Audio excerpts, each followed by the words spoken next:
Assalamualaikum warahmatullahi wabarakatuh.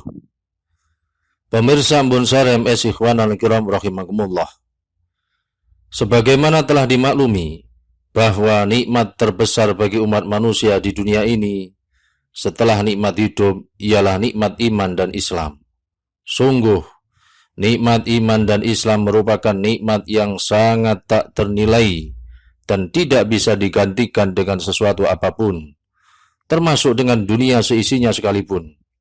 Sebab, seberapapun harta kekayaan yang dimiliki manusia di dunia ini, jika dia tidak memiliki iman dan Islam, niscaya hidupnya tidak akan membawa keberkahan. Dan pada akhirnya, dia harus menjalani siksa yang kekal abadi di neraka untuk selama-lamanya. Wa na'udzubillahi min dzalik. Karena itu, setelah seseorang mendapatkan nikmat iman dan Islam, maka dia wajib merawatnya dengan ilmu dan pengamalan, sekaligus wajib menjaganya dari segala perkara yang dapat merusaknya. Oleh karena itu, setiap muslim wajib mengetahui tentang perkara-perkara yang dapat merusak dan membatalkan keislamannya. Itulah yang disebut asbabur riddah, yang berarti perkara-perkara yang menyebabkan seorang muslim menjadi murtad. Wal'iyadu billah. Istilah murtad pada asalnya ialah sebutan bagi pelakunya. Meskipun dalam kebiasaan Indonesia juga dipakai menyebut suatu perbuatan, sedangkan perbuatannya tepatnya disebut riddah atau irtidad, yaitu batalnya keislaman seseorang baik dikarenakan niat atau perbuatan ataupun ucapan yang menyebabkan kepada kekafiran. Baik hal itu dilakukan dengan cara meledek, menentang, ataupun lewat keyakinan di dalam hati saja.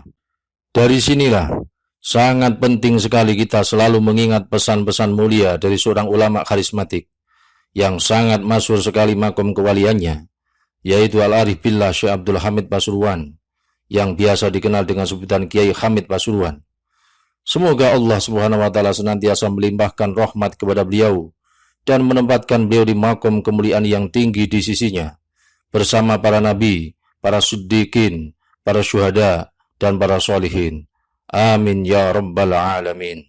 Melalui beberapa untaian bait indah syairnya, Syekh Abdul Hamid rahimahullah di dalam kitab beliau Nadhum Sulam At-Taufiq telah mengingatkan kita semua seraya menuturkan, yalzamu kulla muslimin ayyamna'a islama wa sunu amma qata'a.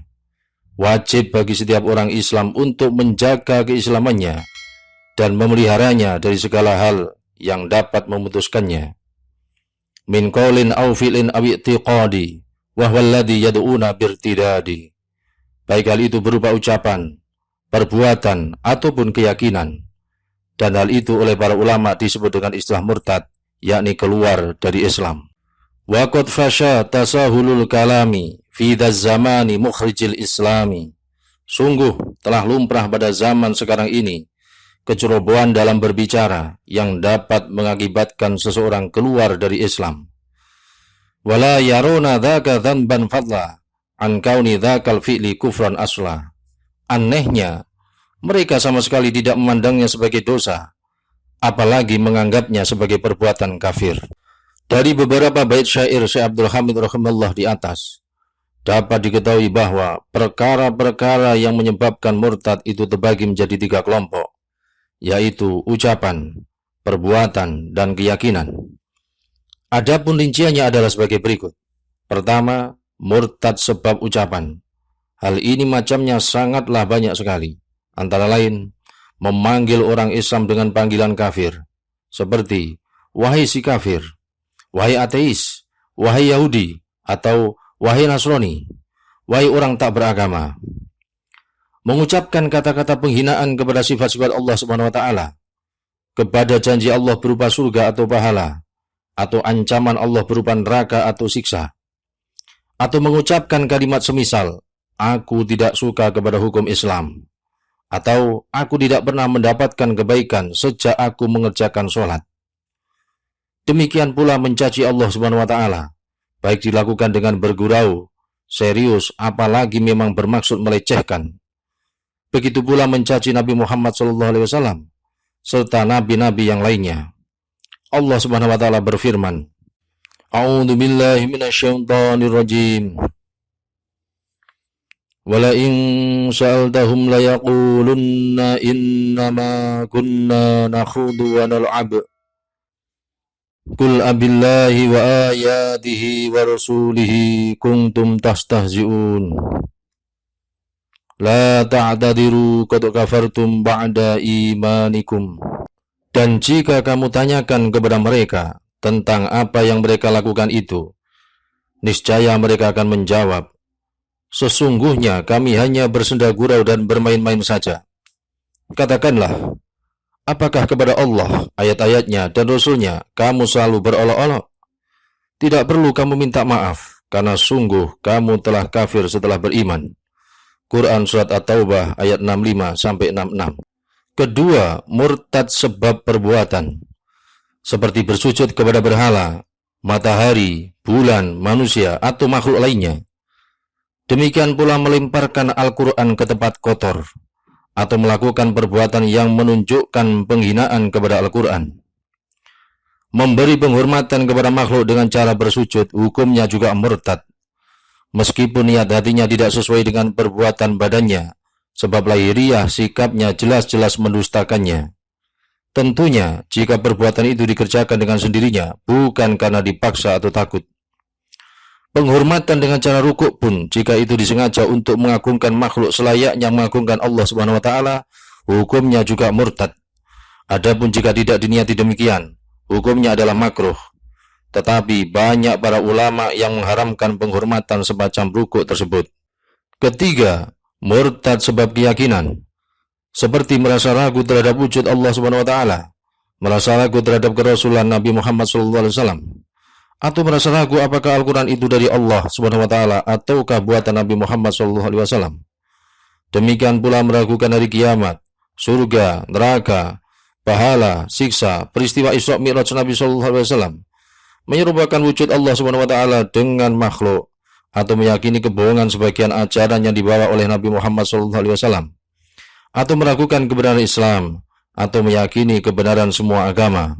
Begitu pula menghalalkan perkara yang telah disepakati keharamannya oleh para ulama secara pasti, seperti menghalalkan perbuatan zina, homoseksual, lesbian, poliandri, membunuh, mencuri, riba, makan daging babi, meminum minuman keras, dan lain-lain. Atau mengharamkan perkara yang telah disepakati kehalalannya oleh para ulama secara pasti, seperti nikah, poligami, jual beli, mengkonsumsi makanan yang halal, semisal daging sapi, kambing, dan lain-lain. Atau mengingkari Al-Quran, seluruhnya ataupun sebagian, meskipun hanya satu kata saja. Atau mengingkari hukum yang telah disepakati oleh para ulama secara pasti, seperti wajibnya sholat 5 waktu, puasa Ramadan, haji, zakat, mengenakan hijab syar'i bagi kaum perempuan, dan lain-lain. Atau berniat untuk murtad atau pindah agama di waktu mendatang, atau ragu-ragu antara hendak murtad atau tidak, karena melanggengkan keimanan adalah wajib, sedangkan ragu-ragu dalam keimanan itu bertentangan dengan kewajiban tersebut.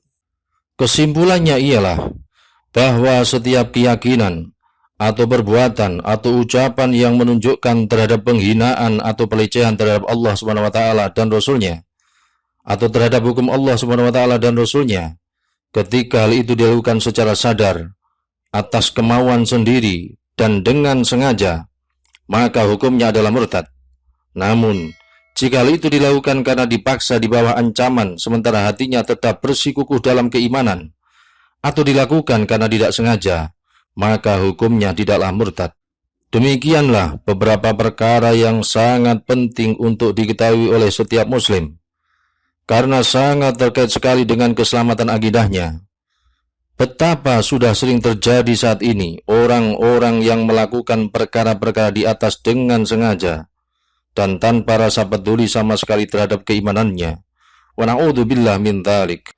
Karena itulah, dengan bahasa keprihatinan yang mendalam, Syekh Abdul Hamid rahimallah mengatakan, sungguh telah lumrah pada zaman sekarang ini kecerobohan dalam berbicara yang dapat mengakibatkan seseorang keluar dari Islam. Anehnya, mereka sama sekali tidak memandangnya sebagai dosa apalagi menganggapnya sebagai perbuatan kafir. Ya Allah, lindungilah kami, keluarga kami, anak cucu kami, dan seluruh umat Islam dari segala perkara yang dapat merusak keimanan dan keislaman kami. Dan wafatkanlah kami dengan membawa keimanan dan keislaman yang bersih dari segala noda-noda kemusyrikan dan kekafiran.